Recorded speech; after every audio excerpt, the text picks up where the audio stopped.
Once your money is in hand and under control and moving in a positive direction, you can then take back control of your time and have more freedom in your career choices. Are you feeling resentful, burned out, and underpaid at work? We have created a masterclass for you. It's called Beat Burnout and Build Wealth. 3 simple steps to scale your income without changing jobs or specialties. If you want to join us, here's how it works. Tap the link in the show notes or go to tracybingaman.com/masterclass. Choose a time that works for you. And then bring your A game to the masterclass and be ready to take notes and then take action. Doing nothing and not attending this masterclass results in nothing. And unless you take action, you'll keep earning that same below market value income, feeling resentful and burned out. Change requires action, and signing up for the Beat Burnout and Build Wealth Masterclass is the first best step to take. Head to the show notes or tracybingaman.com/masterclass to be the first to have access to your preferred dates and times and to find one that works for you. We'll see you there. Welcome to The PA is In, the show created by PAs for PAs, where codependency with your supervising physician is a thing of the past, optimal team practice is the future, and physician associate has taken the place of physician assistant as the professional title of choice. I'm Tracy Bingaman, and I'm obsessed with redefining what success as a PA looks like and what it feels like. Here you'll find the mindset shifts, systems, and processes I use to escape healthcare burnout and integrate my work into my life. Work-life balance is a myth, and an integrated life where you thrive professionally, not a balancing act, is the goal here. My mission is to help you to grow into a unicorn PA who loves their job, has abundant energy, time to spare, and work-optional financial freedom. The PA is in. Welcome back to another episode of the PA is In podcast, where today we're diving deep into a topic that I think is going to resonate with pretty much every healthcare provider out there: financial health and wellness. Just as we meticulously monitor our patients' vital signs to ensure their well-being, it's equally crucial to take the pulse on our own personal finances.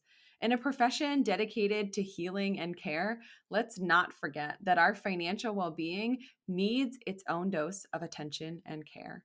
Today, we're peeling back the layers of financial vital signs, and we're reviewing things that every healthcare provider should be tracking.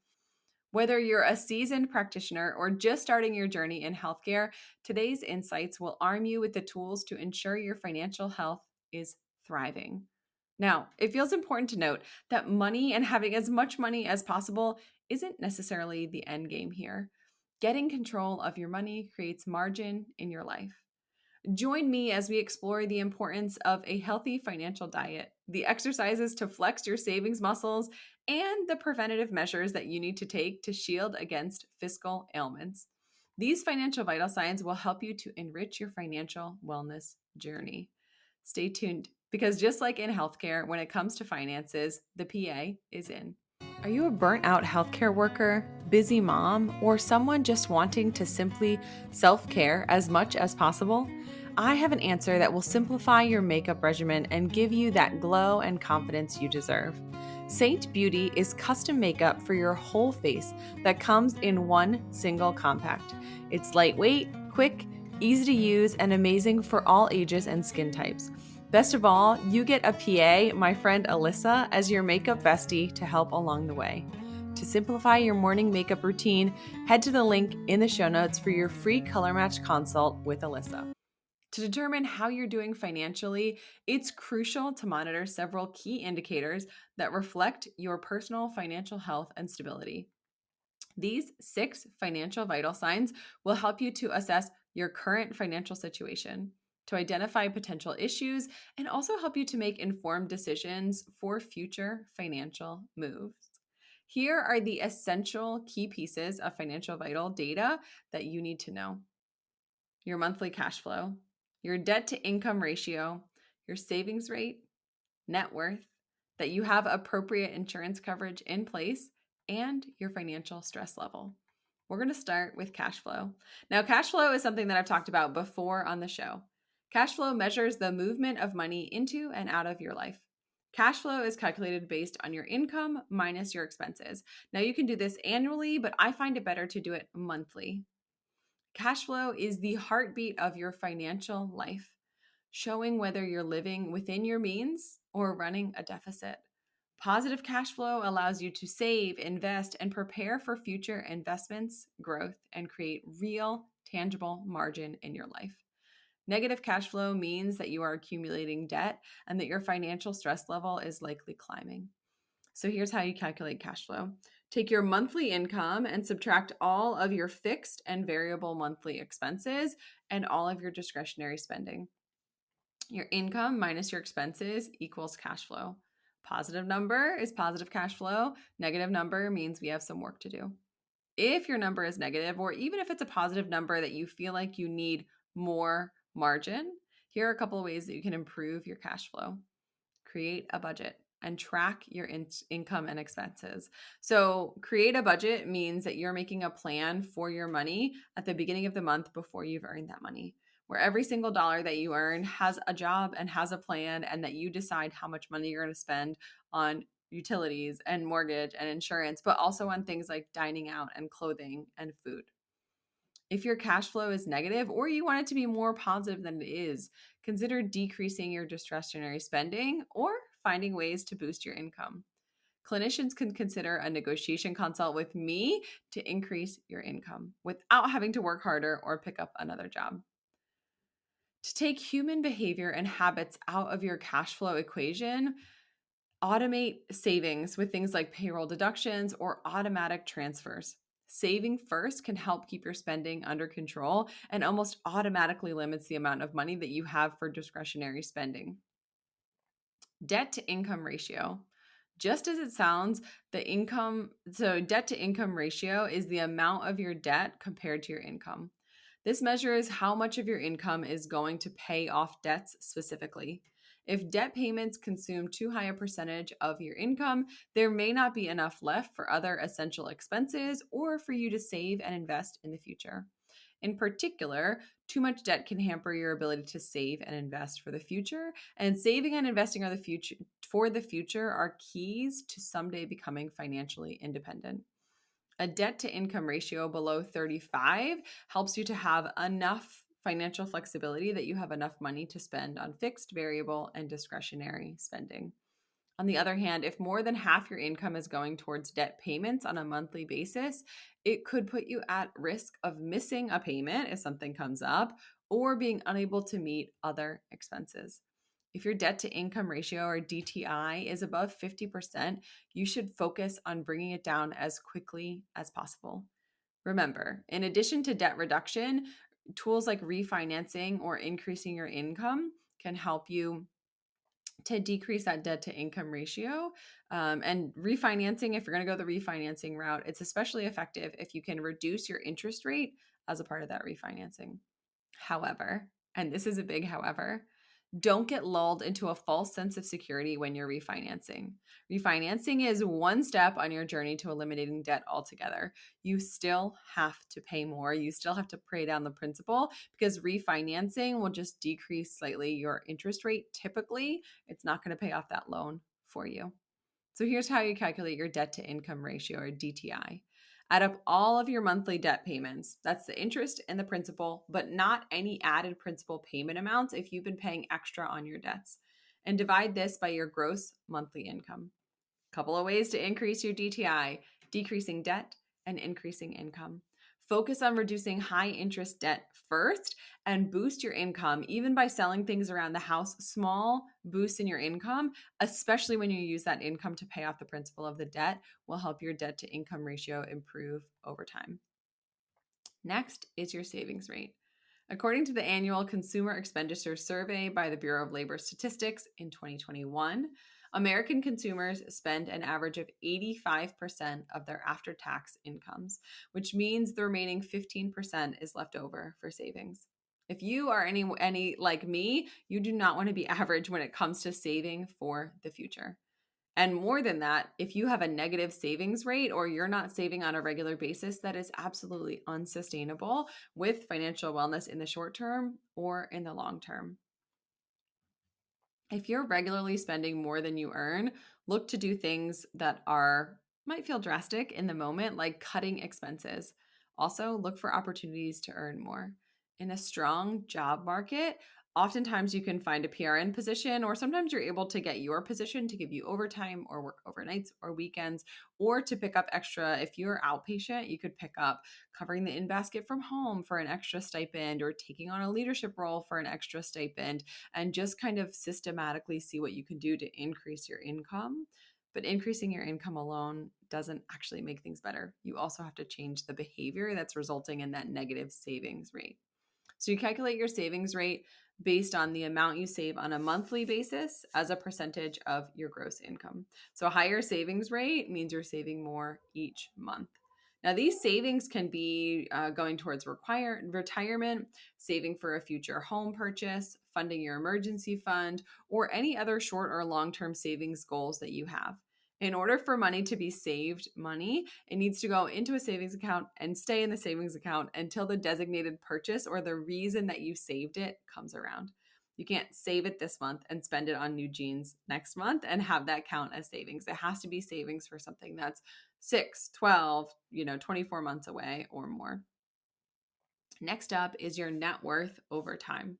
This one is actually simpler than it might seem. Add up the market value of everything you own and then subtract the total of everything that you owe. So what you own minus what you owe equals your net worth. Think of it this way. If you had to pay off all of your debts tomorrow, selling off every single asset that you own to do it if necessary, how much money would you have left over when the dust settled? Watching how that number changes over time gives a simple indicator of whether you're moving forward or backward financially. Many people, I think especially healthcare workers who have a high student loan burden, shy away from looking at your net worth because you know that you're probably not going to like what you see. Things like heavy student loan burdens, mortgages on homes that have lost value, or even other consumer debts can overwhelm you when you're looking at your net worth. But this vital sign gives you an indication of the level of financial freedom that you have currently. And even if your patient is doing unwell, you still have to look at the vital signs that are pointing to the fact that they're doing unwell so you can improve things. The same is true for this specific financial vital sign when it comes to your net worth. In order to achieve financial independence, your assets will need to provide you enough income to cover your cost of living someday. That day might not be today. And if your net worth is negative, look and track and check it every quarter and start making some changes in the way that you're addressing debt, in the way that you're seeing income, and the way that you're living your life so that you can walk towards financial independence and increase your net worth over time. Insurance coverage. Someday I will do an in-depth episode on insurance coverage, but for now, you need to have or at least consider having these types of insurance policies: auto, home or renters, life, disability, and health insurance for everyone. Providers listening need to stay up to date on malpractice insurance, whether that's fostered through your employer, but also consider holding your own policy depending on your practice setting, stability, and the type of coverage that your employer fosters for you. High net worth individuals should consider having an umbrella insurance policy as an extra added layer of protection. And if you're listening to this and you are over the age of 65, consider long-term care insurance. We all know that nursing home care is very expensive, and having coverage can help you to defray some of that cost. Are you sick of getting mystery beef at the grocery store from some unknown corporate production line? Promised Land Meats offers premium beef raised from a family farm, personalized to your family's needs and delivered to your door. We've been a customer of theirs for over a year, and we love the meat. Even Dan, who is really hard to impress when it comes to beef, won't stop raving about the quality of these cuts. You can truly taste the difference. Choose the Farm to Family subscription plan and get a customized farm-raised beef box shipped to your door every 1, 2, or 3 months. Skip the grocery store and shop with your American farming family by going to promisedlandmeats.com or click the link in the show notes. Last but certainly not least, the level of financial stress. There are plenty of other statistic data driven vital signs that we could have talked about when we talk about finances. However, the final one that I want to talk about is honestly probably the most important one, and why all the other vital signs and why financial health and wellness matter at all. It is your level of financial stress. On a scale of 1 to 10, 10 being never and 1 being all the time, how often do you worry about money? How often are you worrying about having enough money in the future, how much money you have right now, or if you're doing the right things with the money that you do have? Studies about stress and finances tell us that decreasing your level of financial stress over time is obviously going to be better for your mental health, but it improves your overall wellness, and it has even been shown to improve blood pressure.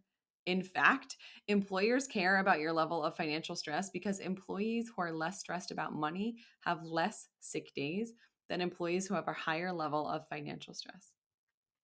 Taking your financial vitals provides a focus for your financial life in the short term. Let this episode inform some of your short term money goals and let it encourage you to make some real change. Check in now on your financial vital signs, but don't forget to mark your calendar for 3 or 6 months from now to see if you're improving, to see if the things that you're going to change are actually improving the vital signs, right? You would never examine a patient without checking their vitals. So you should never wonder how you're doing from a financial vital sign standpoint without checking these specific things. Money is meant to enrich your life and to help you to build joy and to have more of the things that you value in your life. You may want to listen back to this episode with a pen and paper in your hand. Evaluate your cash flow. What is your debt to income ratio? What is your savings rate?